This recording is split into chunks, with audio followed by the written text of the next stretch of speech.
Bismillahirrahmanirrahim. Assalamualaikum warahmatullahi wabarakatuh. Halo semua, masih di Mapel PKWU, Prakarya dan Kewirausahaan. Dan dengan bab yang sama dengan bahasan sebelumnya, yaitu wirausaha, jasa, profesi, dan profesionalisme.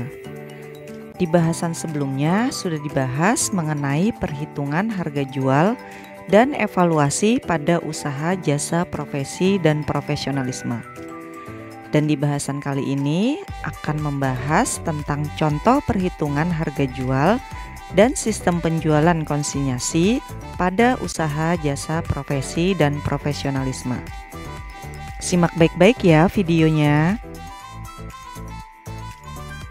Seperti yang sudah disampaikan di bahasan sebelumnya, untuk menghitung harga jual usaha, jasa, profesi, dan profesionalisme, yaitu menjumlahkan bahan baku perlengkapan pada usaha jasa tersebut dengan biaya jasa. Untuk contoh perhitungannya, misal nih, pada usaha jasa MUA atau jasa make up artist.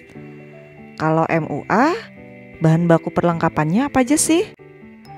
Pasti perlengkapan make up dong ya. Nah, misal nih, untuk satu kali merias wajah seseorang itu membutuhkan bahan baku perlengkapan sebesar Rp150.000. Lalu untuk biaya jasanya misal Rp150.000 dengan pengalaman sudah 1 tahun. Jadi dengan pengalaman yang sudah 1 tahun itu dia menetapkan tarif untuk jasanya Rp150.000. Berarti harga jual dari usaha jasa MUA ini sebesar Rp300.000 untuk satu kali merias wajah atau untuk 1 orang. Jadi kalau 2 orang ya berarti Rp600.000, 3 orang Rp900.000. Oke, lanjut ya ke sistem konsinyasi. Usaha jasa saat ini berkembang pesat seiring dengan perkembangan teknologi dan informasi. Dengan semakin ketatnya persaingan tersebut, pelaku usaha jasa juga diminta untuk lebih kreatif agar tetap bertahan dan meningkatkan penjualan produk jasanya. Strategi penjualan umumnya sama untuk segala bidang usaha. Kalau sebelumnya sudah membahas tentang strategi promosi usaha, maka kali ini mengenai strategi penjualan. Strategi penjualan dapat dilakukan dengan cara penjualan angsuran atau kredit, penjualan tunai atau cash, dan penjualan konsinyasi. Untuk penjualan angsuran atau tunai sudah familiar dong ya, sudah umum dan mudah dilaksanakan dalam transaksi jual beli. Nah, kalau konsinyasi, pemilik produk barang maupun jasa atau yang disebut konsinyor.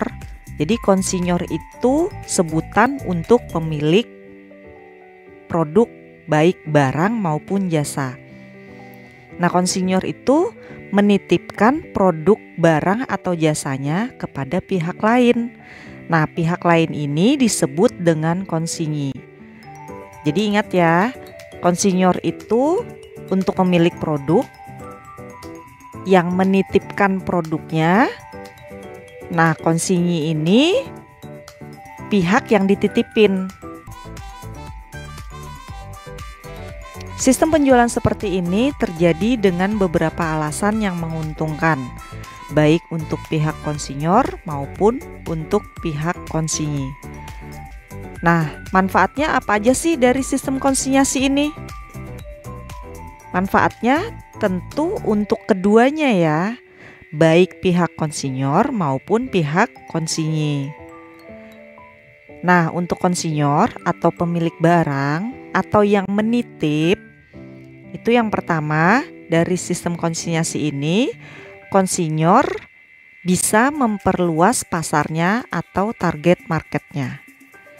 Kedua, mengurangi resiko-resiko kerusakan, seperti kerusakan bahan pelengkap usaha jasa.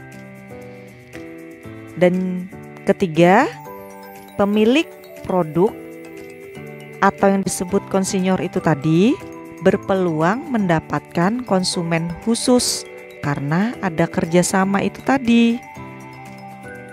Terakhir, konsinyor dapat mengontrol harga produk yang dipasarkan.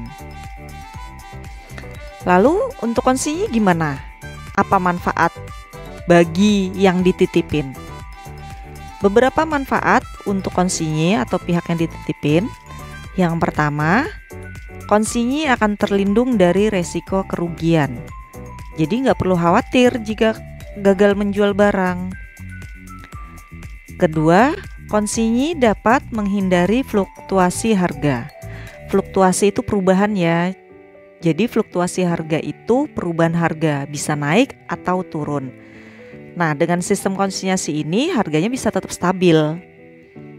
Dan yang terakhir, konsinyi dapat mengurangi kebutuhan modal. Jadi, konsinyasi itu titip jual. Misalnya nih, seperti nitip kerupuk di warung-warung terdekat. Jadi yang dititipin itu nggak ngeluarin modal, dia hanya membayar yang laku aja.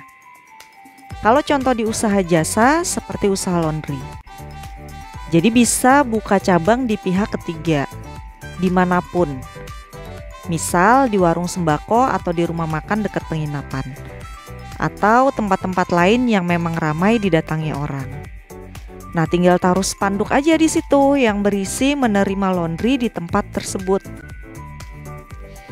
Jadi orang-orang yang datang ke tempat tersebut itu tahu kalau di situ menerima laundry. Tempat yang dititipin itu tadi kan bakal menghubungi si penitip jasa atau konsinyor kalau ada pakaian yang akan di laundry. Jadi konsinyor mengambil pakaian yang akan di laundry itu tadi dan dikembalikan ke tempat tersebut setelah selesai. Nah, tempat yang dititipi itu tadi dapat keuntungan dari hasil laundry itu tadi.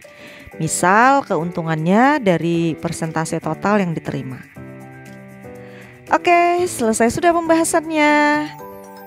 Dengan selesainya pembahasan ini, maka bahasan tentang wirausaha, jasa profesi, dan profesionalisme juga telah selesai. Di video berikutnya akan membahas bab baru, yaitu wirausaha produk budidaya unggas petelur.